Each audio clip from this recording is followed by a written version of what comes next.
Why don't most modern Christians keep the Sabbath on the seventh day, Saturday?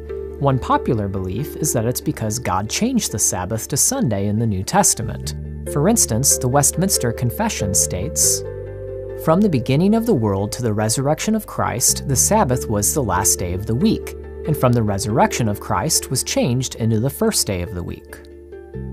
However, many Christians might be surprised to learn that the New Testament itself does not teach that the Sabbath had changed. The apostles continued to keep the Sabbath on the seventh day, long after the Messiah's resurrection, and, as we'll see, Sunday was not widely considered a replacement of the Sabbath in Christianity until centuries after the time of the apostles.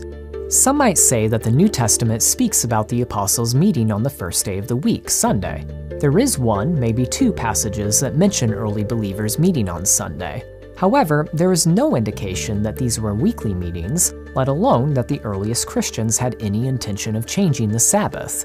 In fact, according to the book of Acts, the earliest Christians continued to observe the Sabbath on the seventh day. Luke records that it was Paul's custom to worship in the synagogue on the Sabbath, just like it was Jesus' custom. According to New Testament scholar Harold Weiss, the New Testament shows that the Sabbath occupied a prominent position in the early Christian communities. Since the Bible does not support replacing the seventh-day Sabbath with Sunday, how did we get to where we are today with most Christians worshiping on Sunday instead? We will explore that question soon, but first, while the transition from Sabbath to Sunday began early in Christian history, many might be surprised to learn that this change was not immediate, nor was it universal among Christians. For instance, two 5th-century church historians, Socrates Scholasticus and Sozomen, testify that almost all Christians outside of Alexandria and Rome continued to observe the Sabbath alongside Sunday. As scholar Kenneth Strand observes, this evidence demonstrates that, quote, even as late as the 5th century, almost the entire Christian world observed both Saturday and Sunday for special religious services.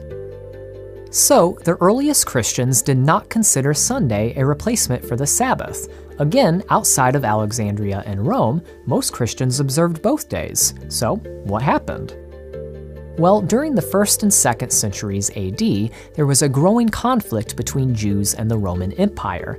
This conflict, quote, made it necessary for Christians to develop a new identity in order to avoid the repressive and punitive measures, fiscal, military, political, and literary, aimed at the Jews. In Alexandria and Rome, where persecution of Jews was especially fierce, there was a strong motivation to disassociate Christianity from Judaism. This led to the Christian communities in those places abandoning Sabbath observance early on. But once again, these motivations were not universal. As we saw earlier, most Christians living outside of Alexandria and Rome continued to observe the Sabbath in addition to Sunday as late as the 5th century AD. In any case, the earliest Christians did not consider Sunday a replacement of the Sabbath. Sunday was its own religious day. In fact, originally, Sunday was not even a day of rest. So, how did Sunday eventually become recognized as the quote-unquote Christian Sabbath? Well, on March 7th, 321 AD, the Emperor Constantine decreed that Sunday would be a day of rest. Christian historian Justo Gonzalez summarizes the significance that this edict had for Christians. Now that Sunday became a day of rest, civil laws had to determine what work was lawful on that day. This was soon followed by ecclesiastical laws also determining which activities were allowed on Sunday and which were forbidden. Under such circumstances, it is not surprising that Sunday was now connected with Sabbath rest and with the commandment ordering it. This was the great change introduced by Constantine's decree. It brought about a connection between Sunday and Sabbath rest that was not present in earlier Christian thought and devotion. In the long run, this would lead to discussions as to whether Sunday abolished the Sabbath, whether Christian worship should be on the Sabbath, and so on. Constantine's decree opened the door for later ecclesiastical authorities to discourage Sabbath observance and mandate Sunday observance exclusively. For instance, around 60 years after this decree, the Council of Laodicea's Canon 29 demanded, Christians must not Judaize by resting on the Sabbath, but must work on that day, rather honoring the Lord's Day, Sunday, and if they can, resting then as Christians.